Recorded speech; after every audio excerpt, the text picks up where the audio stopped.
ako abuyisa mu tekinologi ebyo bye mulaba bannaffe bye baliko obubaka bwongera kujja kati omuntu talina ngeri gy'agenda kwekwasa. Nabbi Muhammad sallallahu alaihi wasallam obubaka yabutuusa kati ate yalinawo basahaba ab'ebitiibwa abaami n'abakyala nabo abaakola obutaweera Allah n'abawa obuvumu ne babeera nga bayongerayo obubaka nabo ne bakoma bwe baakoma. Lwaki? Kubanga obusiraamu diini yakutuusa, okolako kyokoze n'omulala naye n'ayongerayo okutuusa Allah lwalizingako ensi eno. Musaba ow'ekitiibwa Allah basahaba abo ab'ebitiibwa abaami n'abakyala abasasule mu ssera ku lw'obusiraamu n'abasiraamu. Ekyo nga nkimaze bane tugenda kwejjukanya olwaleero. Naye mu kwejjukanya kwaffe okw'olwaleero njagadde tutunuulire ku ngeri Allah gy'akolamu ebibye ne tuuka n'okwewuunya. Allah subhanahu wa ta'ala yaddira omuwendo Abangereza baguyita 7, Abaganda ne bagamba 7, Abawarabu bagamba 7, ate Abaswahili ne bagamba 7, Abatoro ne bagamba 7, Abanyankole ne bagamba 7, Abafalansa ne bagamba 7 n'abalala nga bwe boogera. Naye omuwendo ogwo ogw'omusanvu Allah yagwagala nnyo nnyo nnyo nnyo singa muneetegereza bulungi. Naye ekibuuzo kigamba buli omu ajja kuddayo ng'oli eyo oli ku buliri bwo oli n'abantu bo weebuuze lwaki Allah yalondoola nnyo omuwendo ogwa 7. Namba 7 Allah n'agirondoola n'agiteeka mu buli kimu. Waliwo ekiri awo wakati naye nze ngenda kubalaga engeri gye yabireetamu ng'atuwa 7 7 7 7 nga bwe tugenda okulaba. Omusajja yali Muyahudi, ddala ntandike n'ekyo tulyoke tugaziwe. Omusajja yali Muyahudi era baali bamuyita Fanhas mutabani wa Adhir, Fenekansi mutabani wa Ezra. Yali musajja nga mugezi nnyo mu Bayahudi era nga yali abalibwa mu abo abayitibwa Bakisisiin. Allah yaboogerako mu Suratul Maida aya eyinza okuba ya 8 n'aboogerako abo Bakisisiin. Naye be baliwa be babbinkira ennyo mu kusoma ekitabo Tawuraati ne bategeera ebikirimu era baabitambulirangako nga baagala okugezesa ow'ekitiibwa Muhammad sallallahu alaihi wasallama. Allah bwe yali ayogera ku Bakisisiin mu Suratul Maida aya eri awo mu 8 mujja kukebera, Allah yagamba tilatajidanna mu abasiraamu mujja kusangira ddala ashadda nnaasi adawatan lilladhina amanu, abasingira ddala okubeera ab'obulabe ennyo eri abakkiriza. N'agamba nti al-Yahud, kati agamba abasiraamu omulabe wammwe asingira ddala okuba omubi al-Yahud, n'abamenya beebo Abayahudi. Abayahudi be baliwa be baatambula ne Nabbi Musa ne bawakanya oyo ne kamala bumazi, baali baagala na kumutta. Kyokka ng'ate Allah yamutuma mu abo. Era Abayahudi abo lwaki baayitibwa Bayahudi? Baali ne Nabbi Musa mu ddungu ne bamugamba ti ya Musa inna hudina, bagamba Allah ti inna hudina ilaika, twewaddeyo gy'oli. Naye ate beewaayo ate ne batawaanya nabbi we nga bamuwakanya okukamala. Abayahudi era tubazuulira luddawa, ye guruupu eyatandikira ku Nabbi Yakubu nejja neebunaawo wonna paka ku Nabbi Musa. Nabbi Yakubu bwe tuba tugenda mu tartiibu ey'abannabbi Allah be yatunyumizaako 25 mu Quran, abaffe Yakubu akwata kifo kya kumeka. Yakubu abeera wa 10 oluvannyuma lw'omwenda okuba nti gwali guyiseewo. Omwenda be baliwa kwe kuli Adamu oyo omu, owokubiri Idris, owokusatu Nuh, owokuna Hudu, owokutaano Saleh, owomukaaga Ibrahim, owomusanvu Lutu, owomunaana Ismail, owomwenda Ishaaka, ngamba ono Yakubu ow'ekkumi. Kakati Yakubu Allah yamuwa n'azaala abaana 12. Abaana be 12 be bayitibwa Banu Israel. Era abaana 12 abo era be baliwa bakyetaaga omusiraamu n'amanya. Abaana abo ye Yakubu we yali abazaala yabazaala mu bakyala 4. Mukyala asooka bali bamuyita Rahil, yamuzaalamu abaana 2. Imwe muva Yusufu nabbi ne Bunyamini oba Benjamin. Omukyala owokubiri bali bamuyita Layya oba Leeya bali bwe bamuyita. Ye yazaala abaana 6. Yazaala Ruubai, n'azaala Shamuun, n'azaala Laawi, n'azaala Yahuudha, n'azaala Ddaani, n'azaala Nafutaali, be baana 6. Omukyala ayitibwa Balha n'azaala abaana 2, Jaadu ne Ashiru, bw'agatta kati tuwezezza 10. Ate n'omukyala gwe bayita Zulfa n'azaala abaana 2, Aisafir ne Zabuloni. Kati abaana 10 abo be bayitibwa Banu Israel. Omwo mwe mujja muva Abayahudi. Ne bajjira ddala ne batuuka ku mulembe gwa Nabbi Musa, naye nga abaana ba Yakubu bajja ne bakulira mu Misiri olwa muganda we gwe batundayo Yusufu. Kati Yusufu bwe bamutundayo ate n'afuna obwakabaka, n'ayita baganda be ne bajja babeere e Masiri, kati ne babunayo bangi. Naye Firawuna bwe yatandika obbabonyaabonya, ow'ekitiibwa Allah n'asitula mu abo yali omuvubuka nga bamuyita Musa mutabani wa Imran. Tutera omuwulira Nabbi Musa. Kati oyo n'amukwasa task ne muganda we oba mukulu we Harun bakole omulimu gw'okufulumya abaana ba Isirayiri mu Masiri. Era omulimu baagukola successfully. Allah n'atta ne Firaun, n'atta ne Haamana Katikkiro, bo ne basigalawo bonna nga bwe baagenda nga baali bawerera ddala emitwalo 6 ng'ogasseeko ne enjole oba mayiti eya Nabbi Yusufu, kubanga yali afiiriddeyo. Ne basomoka kati be baatawaanya Nabbi Musa mu ddungu. Allah n'atta Musa, yasooka Harun, n'atta ne Musa, n'abalala ne bafa. Era nabanyumizaako wano olulala nti omwe mwava guruupu eyali egenda Allah gye yali abawadde naye ne bajeema ne bagamba Nabbi Musa ng'ate bategeera bulungi, bamugamba nti ya Musa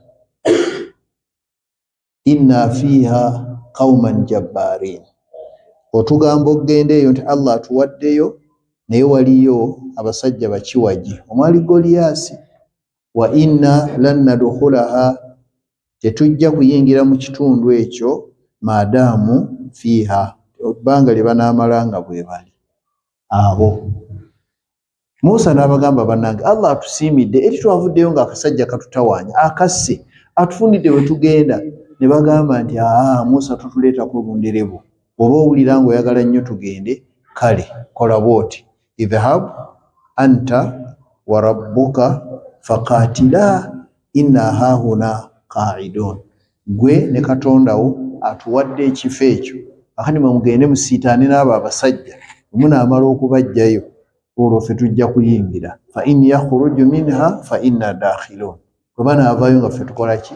Kati Allah n'agamba bagambe nti ekifo ekyo muharramatun alaihim 40 sana yatihuna fil ard. Kati Allah n'akibamma. Abo benjogerako mwe muva omusajja ono. Allah okutuuka okugamba nti latajidanna, kati nzizeyo ku aya ey'ekinaana, latajidanna ashadda nnaasi adawatan lilladhina amanu, mujja kusangira ddala abasinga okuba ab'obulabe eri bano benjogereramu. N'agamba nti al-Yahudu, kati Abayahudi mubategedde. N'agamba nti walladhina ashraku, n'abo bonna abeetinkuulatinkuula ne baviirako okubeera nti abantu batandika okuteekerawo Allah banaavuganya naye, ashirku billah, n'abo bwe batyo. N'agamba walatajidanna akrabahum mawaddatan lilladhina amanu, atojja kulaba abasembereddeko okubeera nti be baagala abasiraamu, abo baagala alladhina qaalu inna naswara, be baayogera ne bagamba ffe tugenda kutaasa Isa.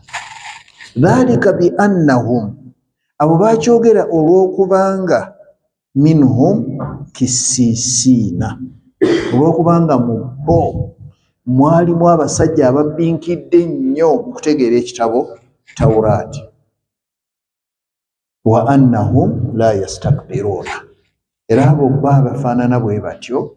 Bw'oba omusomedde bwino bulungi nga naawe agenda okumukolako da'awa, otegeera steps za da'awa, bw'oba obimugamba ebigambo tasobola kwekuluntaza kasita obitwala nga step by step.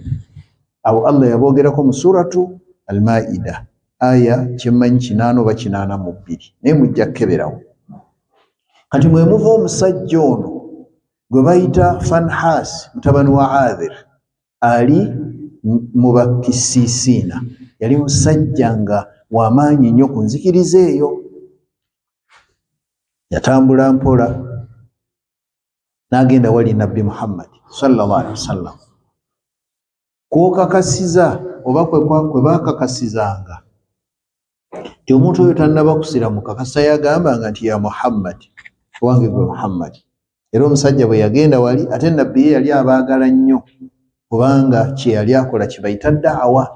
Ate nga bano abasiraamu aba bakolako tabligh, banya ebigambo bibiri nakati bikyakutabula abantu. Abantu tebamanyi da'awa kyeki ne tabligh kyeki. At-tabligh kuba kutuusa ng'otuusa eri abo abaamala dda okukkiririzaamu. Bano abasiraamu bwe mba mbasomesa eno mba nkola tabligh, mba ntuusa. Naye ali wabweru w'obusiraamu tebakolako da'awa. Bw'oba okoowoola, enkoowoola gy'okoowoola oli eba ndala n'ensomesa gy'osomesa mbu bano. Kakati omusajja oyo Fanhas agenda wali Nabbi Muhammad sallallahu alaihi wasallam, n'amugamba nti ya Muhammad, owange gwe Muhammad, ekindeese wano njagala kumbuulira Katonda yatonda atya eggulu n'ensi n'ebyo ebiri mu byombiriri ebyo. Kyali kibuuzo nga kirungi nnyo. Gwe baabuuza ye Nabbi Muhammad sallallahu alaihi wasallama n'asirika. The fact is yali tamanyi, kubanga ye bamuwa mawulire n'agatutuusaako. Yali muntu nga ffe natajja kumanya buli kimu, wabula alina kukimanya ng'ono yamutuma yamutegeezezza atutegeeze.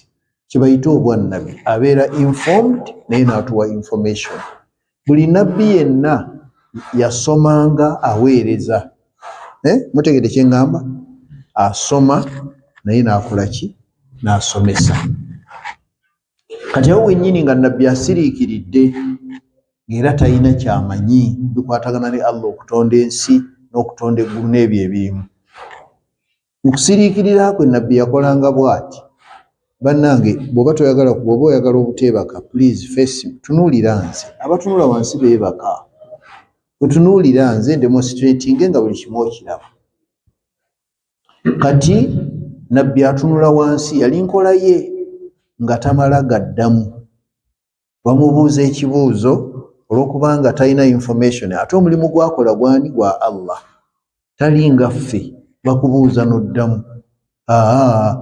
Bwe bakubuuza sooka osiriikirire. Era ennyanukula y'ebibuuzo mu ddiini yaffe ey'Obusiraamu singa yali bw'eti, singa Obusiraamu tebuliimu mitawaana gye mulaba. Oli n'ayanukula atyo wali, n'oli n'ayanukulira wali, oli ne bagetinga confused bano. Naye ennyanukula y'ebibuuzo entuufu ebeera bw'eti.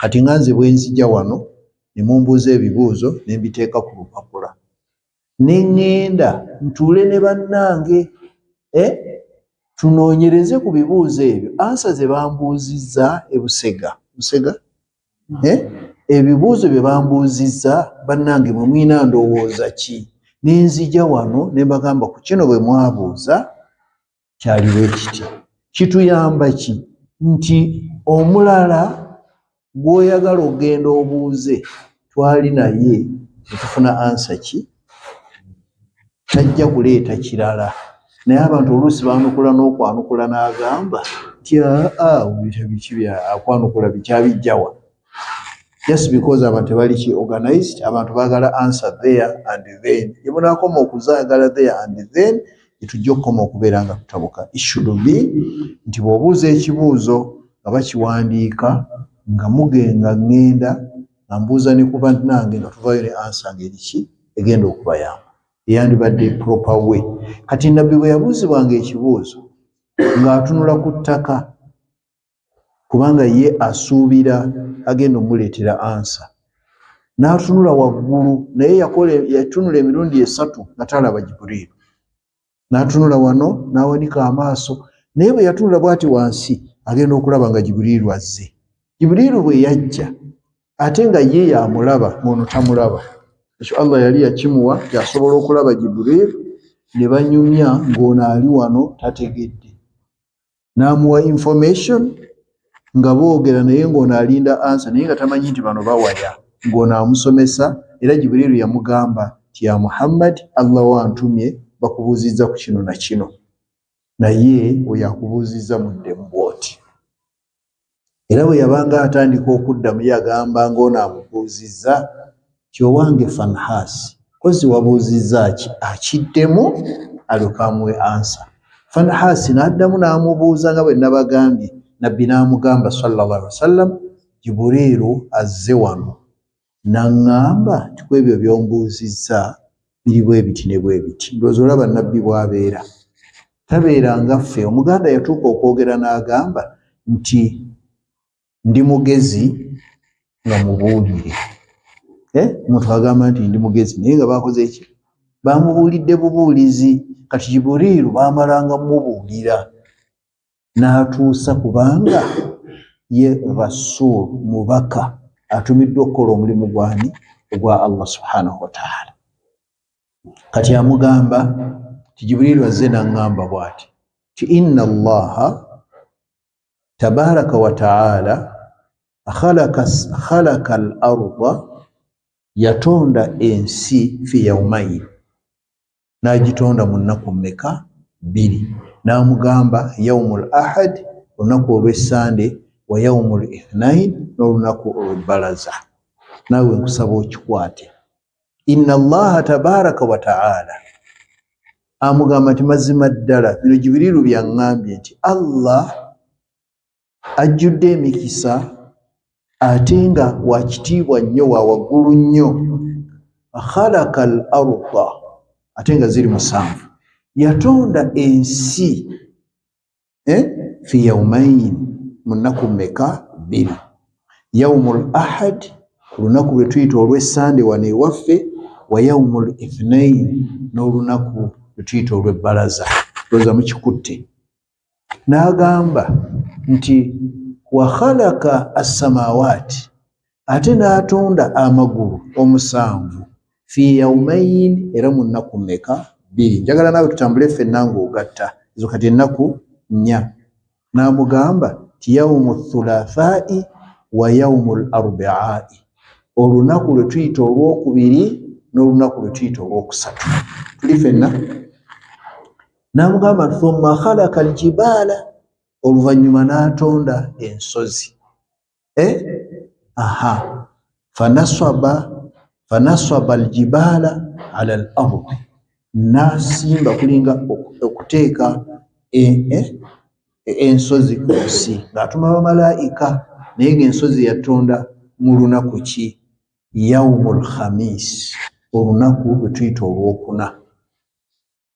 thumma khalaqa ash-shamsa wal-qamara wan-nujuma fi al-yawmi al-jumaa n'alyoka atonda enjuba n'assaako n'omwezi n'ateekako n'emmunyeenye, ebyo n'abitonda mu lunaku lumu oluyitibwa olunaku olw'ejjuma oba olunaku olwokutaano. Kati bwe tubala ennaku za wiiki nange wabeewanziramu tuba twakukozesa ennaku mmeka? 6.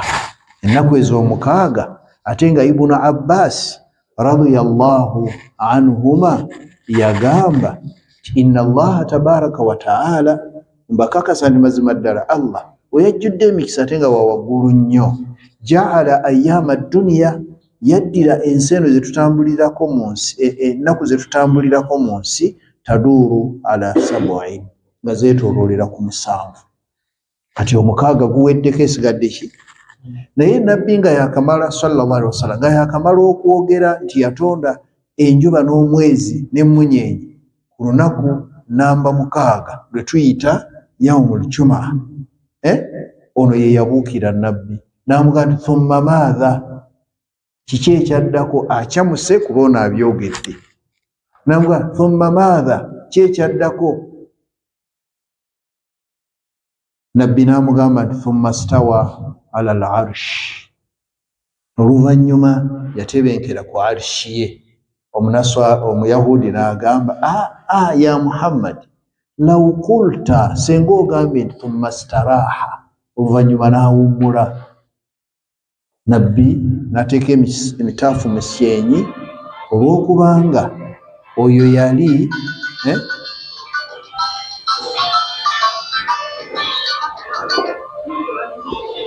Nabbi yateeka emitaafu mu kyenyi. Ekyamuteesa emitaafu mu kyenyi kiki? Kubanga Omuyahudi yali atadde ku Allah ekitendo ekyateekwa kuteekebwa ku Allah. Allah subhanahu wa ta'ala takoowa. Kiki ekiyinza omukooya? Ye takoowa, ekyo ekitendo takirina kyaffe bantu. Thumma staraha, yamugamba nti oluvannyuma yawummula. Allah subhanahu wa ta'ala tawummula kubanga talina kimukooya. Okutonda obutonzi bano n'ebyo n'akoowa, ye talina kitendo kyakoowa. Era awo wennyini omusajja Omuyahudi n'aga nti tetujja kukwatagana.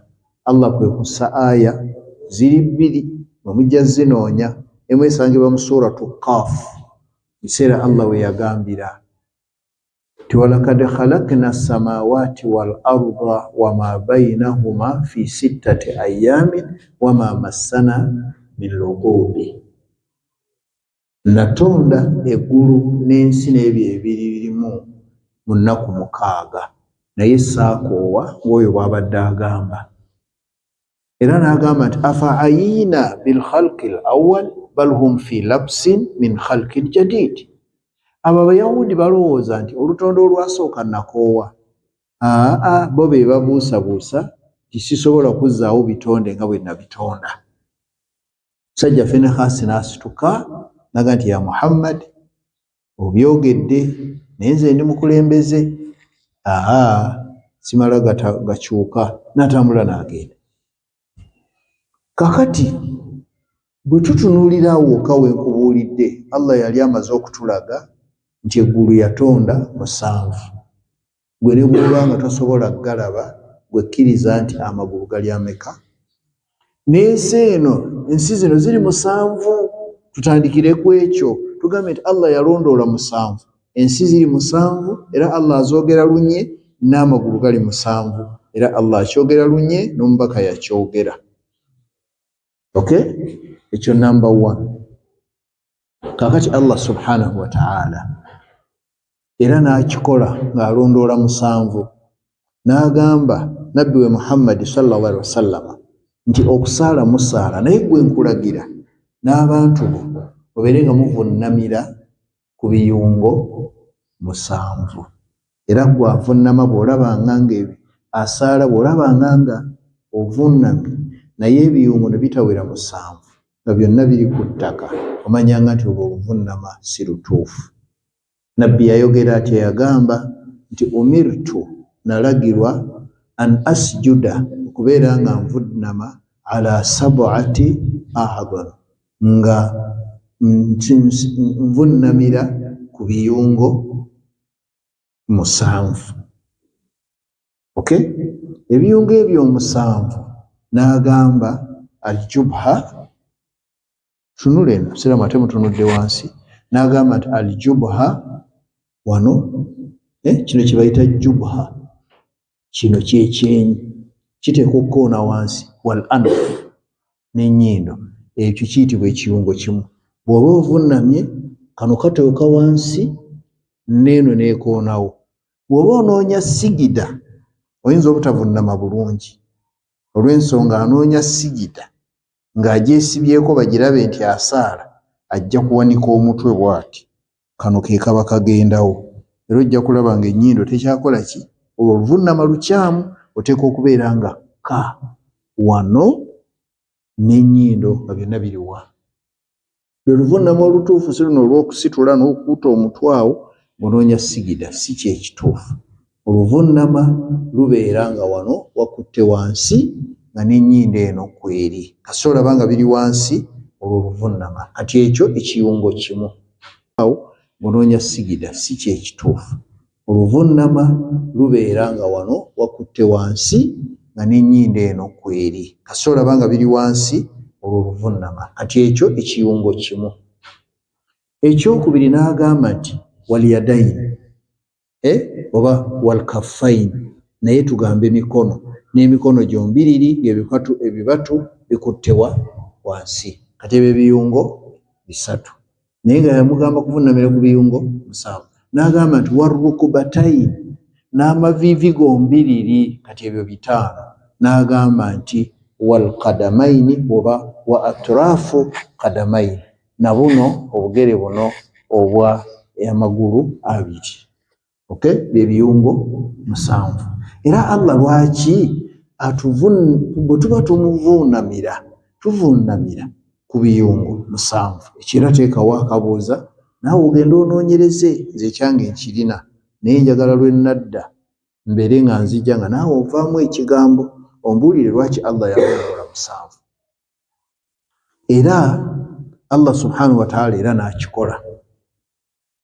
Ensozi mu nsi muno mweziri, naye ensozi ezoogerwako ez'amaanyi nga ne mu bwino baziteekamu ziri ensozi 7.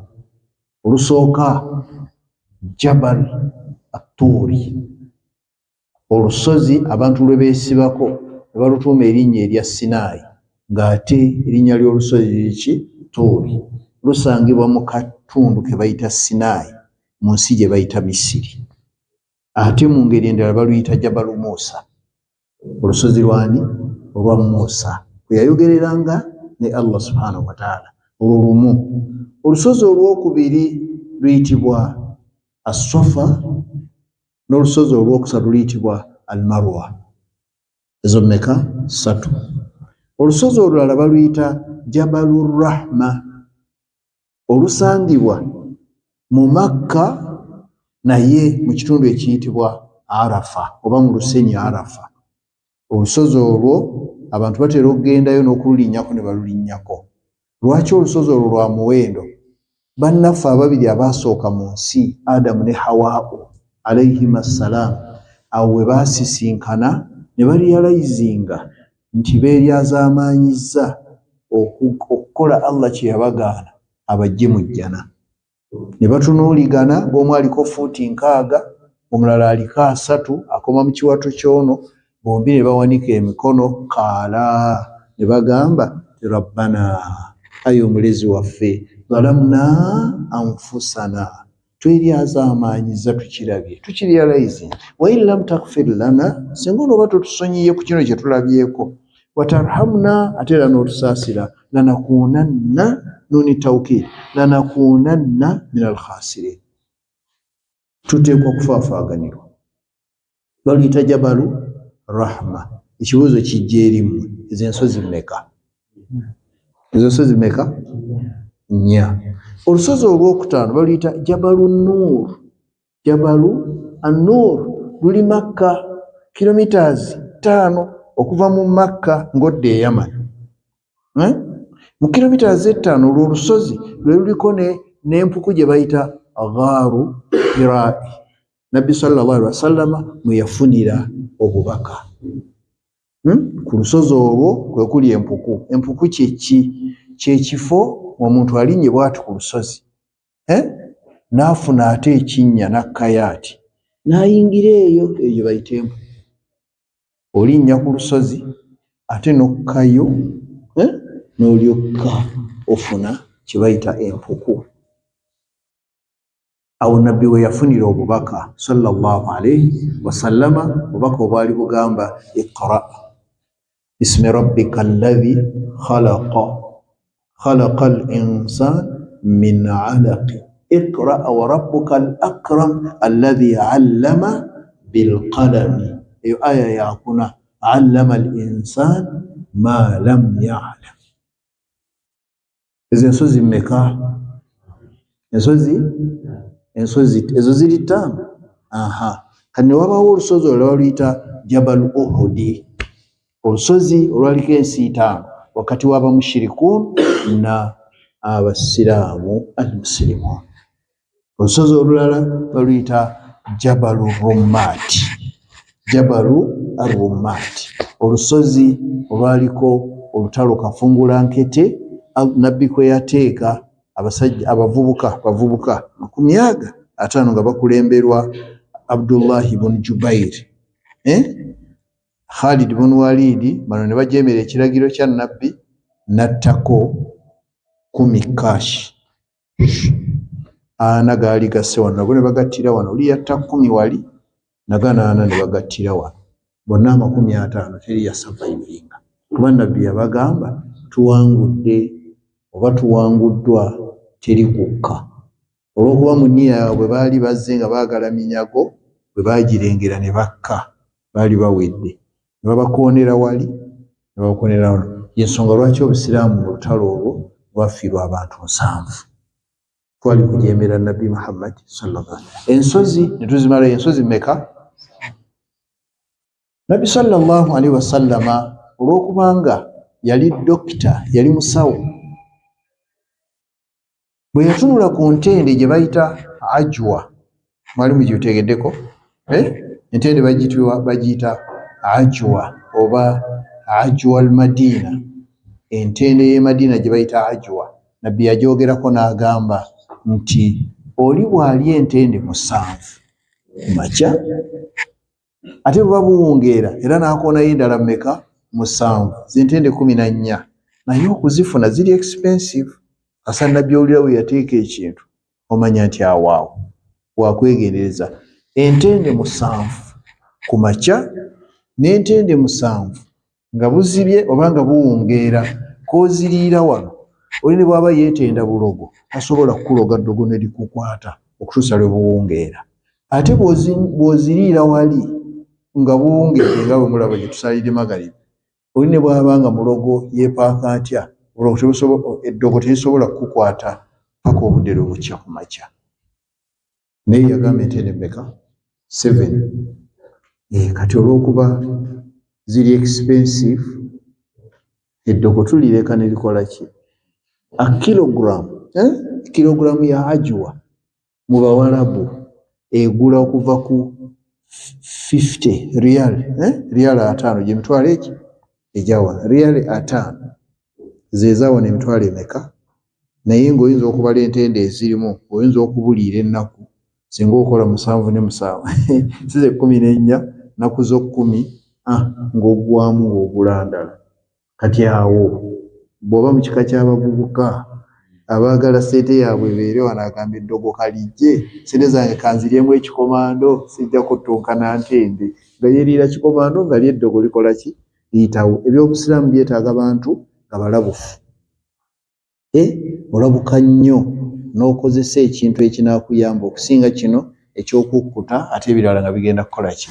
Bigenda kuyitawo. Entende ezo ze mulaba mmere, era w'oliira 7 ogwo n'oguteekayo bulungi, naye ng'ozirya bulungi, si ndi eno ey'okupapa tebansanga. Ofunye entende 7 yagala opape, girye etuule mu lubuto onywereko n'amazzi. mmere ate entende ezo z'olaba bw'ozirya obubi zisiba olubuto ne weekwatira ddala n'okufuluma n'olemererwa. Kati bazirya mpola n'ozigonza ne ziyingira mu lubuto ate n'oteekayo ne ki amazzi ne zikola kagulukosi ne kasaasaana akagenda okuyamba olubuto. Si ndi eno yakulya ozirira ku mukuma, ozeegendereza n'ozirya bulungi kuba zisobola okusiba olubuto. Nazo tulabye ziri mmeka? Then Allah subhanahu wa ta'ala n'akikola n'addira kaaba ye al-Kaabatu al-Musharrafa n'asalawo ye buli agyetooloola abale n'okubala yeetooloola emirundi emeka? 7. Sirabanga yagenze ku Kaaba n'agyetooloola n'agyetooloola nga talina target. Ne bw'aba nana ababeerayo n'agenda n'amala geetooloola bwetooloola n'agamba kankoyere wano ne yeetooloola paka mirundi emeka? Buli muntu agamba nti 7 ashrat, emirundi emeka? 7. Era Allah ayagala Kaaba eyo gyetooloola emirundi emeka? Ate anti-clockwise mirundi 7 gy'ayagala gyokka. Bw'ogenda ku Safa ne Marwa emirundi era emeka? 7. As-sa'yu bayna Safa wal Marwa okola 7. Min Safa ila al-Marwa gumu, wa min Marwa ila Safa 2, min Safa ila al-Marwa 3. Bwoti emirundi 7 giggwerako ku Marwa. Olwoba okoze olusozi olwo Allah yalwogerako, ensozi ez'ebbiri Allah yazoogerako mu Qur'ani ey'ekitiibwa n'akozesa ennyukuta eya tawkiiti n'agamba inna Safa wal Marwata min sha'airillah. Bwatyo bwe yayogera, faman hajja al-bayta aw i'tamara fala junaha alayhi an yatawafa bihima wa man tatawwa'a khayra fa inna Allaha shakirun alimun. Allah yayogera. Ezo nazo tulaba emirundi emeka? 7. Era Allah subhanahu wa ta'ala n'akikola nga ababa bagenze e Makka bwe batuuka mu Emina nga bagenze mu Jamaraati awakubirwa ebiwaji, ebiwaji ebyo by'owulira, era emirundi gibeera emeka? 7. Bismillah, Allahu akbar, mirundi 7. Amayinja g'okuba gateeka okubeera 7. Kati bwe tandika okwetegereza lwaki Allah akikola nekibeera 7. Kati gwe nkubuuza n'akakugamba bimeka? Bina bitambulira ku ki? N'ennaku ze tutambuza ku duniya n'ababuulidde dda taduuru ala 7. Zeetooloolera ku mmeka? Sunday, Monday, Tuesday, Wednesday, Thursday, Friday, Saturday. Sunday, Monday, Tuesday. Lwaki yakikola bw'atyo n'atatuleka ne tupaala bupaazi? Sunday, baraza, Lwakubiri, Lwakusatu, Lwakuna, Lwakutaano, Lwamukaaga, Lwamusanvu, Lwamunaana, Lwamwenda, Lwakumi, Lwakumi na lumu, Lwakumi na bbiri, ne tupaala bupaazi. Ayina ensonga. Olw'ensonga ti Allah yakikola ng'ensi eno yonna egenda kumalawo ennaku 7 nga ye bw'abala. Ffe tukanda kwetooloola, naye ensi yonna okuva Allah lwe yagitonda etambulira ku nnaku za Allah 7. Ekibuuzo, olwaleero tuli mu lwakumeka? Senga tutunuula tuli ku lunaku lwakumeka Musa? Olunaku luno lwakumeka? Ate nga mukambagerageranyise gye tuvudde ne gye tulaga weewala. Mwetabe mugende gye tuvudde wano we tuli n'eno gye tulaga, eno yeewala oba wano weewala?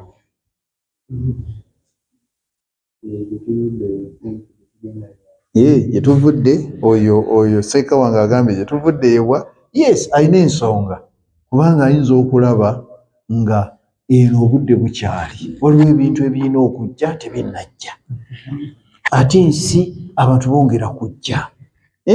Kubanga Allah alimala kutugamba nti okuzaala kukomyawo, naye abantu bakyazaala. Bano bonna bawukasha bagenda kuzaala, bano bagundi bagenda kuzaala, bandi bakyayagala okuzaala, abalala beesunga n'okwesunga. Kaakati eno Imurani agamba tiwandibanga eno wala, kati akyagamba nti abaakafa eno gye babadde bakyali mabaga, Mungu akyatta ati wano wakyali wawaamu. Ate Musa n'agamba nti eno yewa kati nawe olina ensonga yo kubanga owulira nti enkomerero eneetera.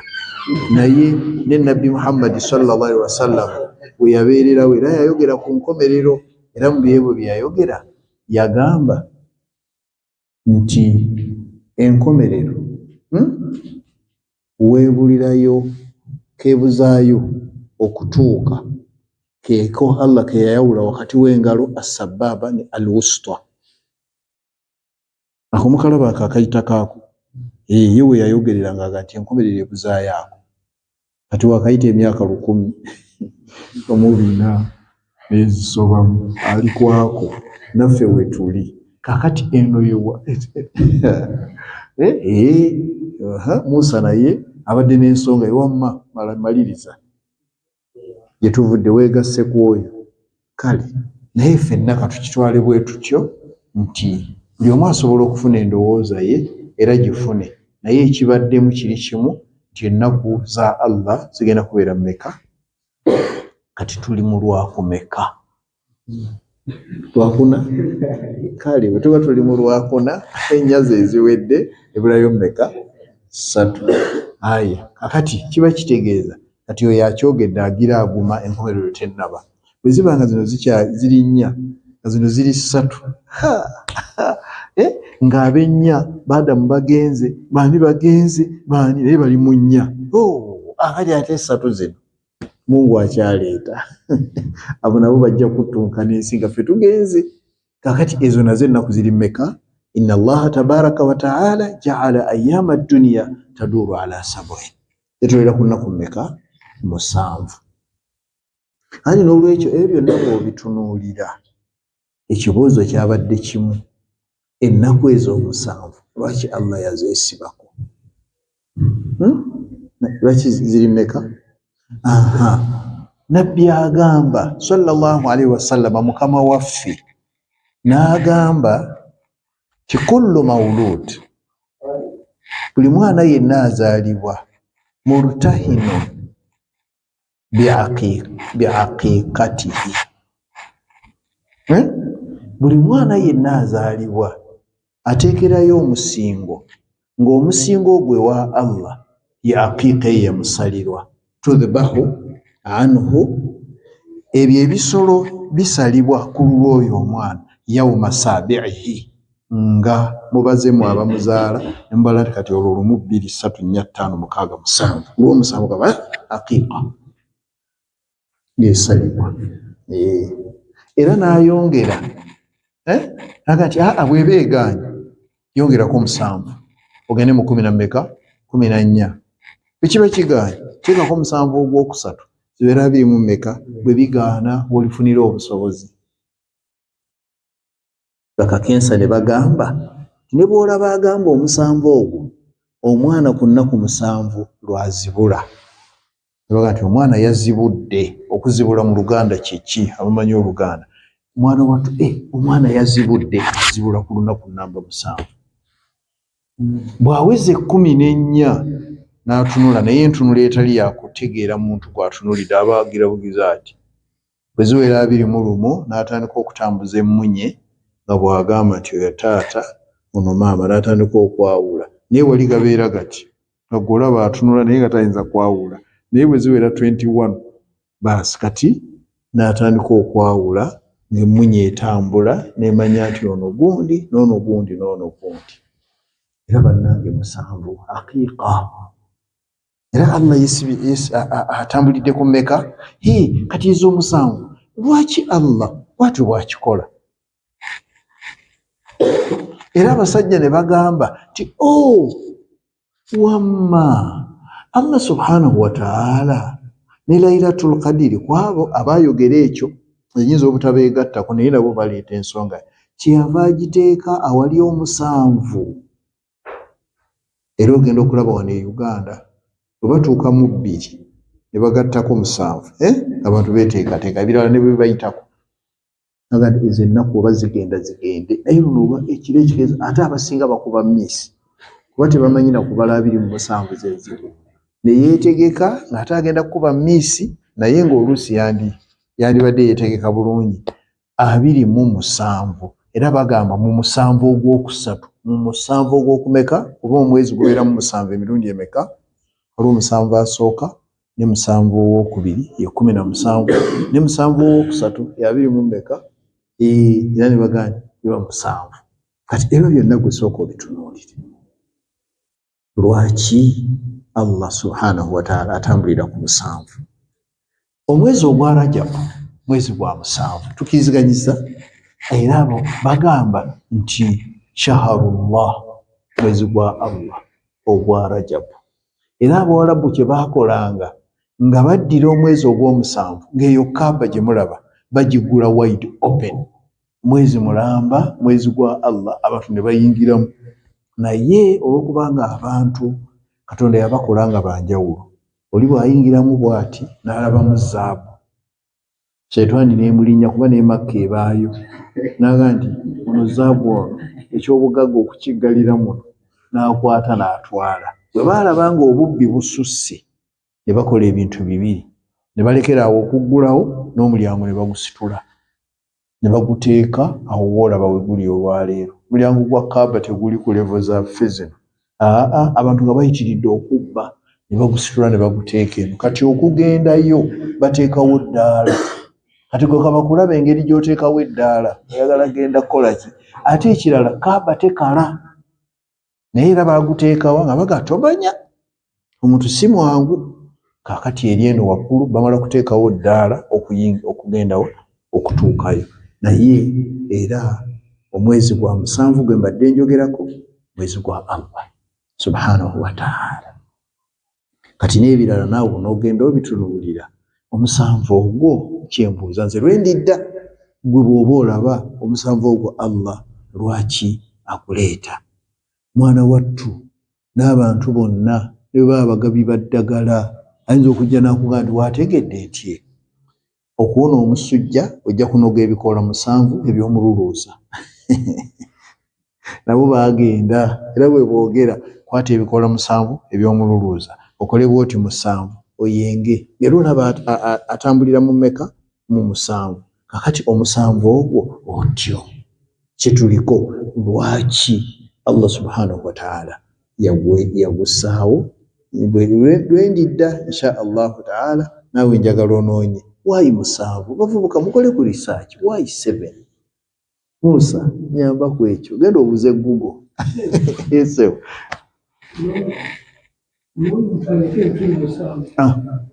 ekyo nakyakyongedde kandi nakyo ekyo tujja kukyogerako ne bagende banoonye kasita ababuulidde mwina ebituli 7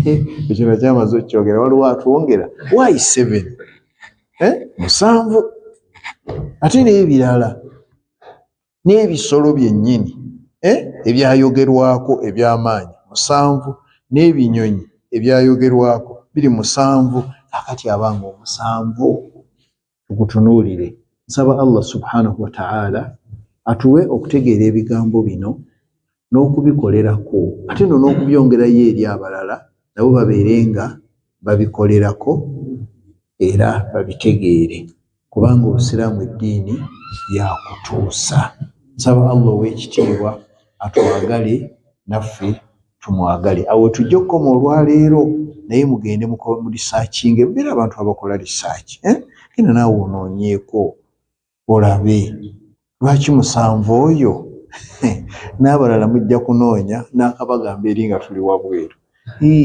lwaki sallallahu ala sayyidina Muhammad wa ala alihi wa sahbihi wa sallim subhanaka Allahumma wa bihamdik ashhadu an la ilaha illa anta astaghfiruka wa atubu ilaika. Assalamu alaikum wa rahmatullahi wa barakatuh. Alaikum assalam wa rahmatullahi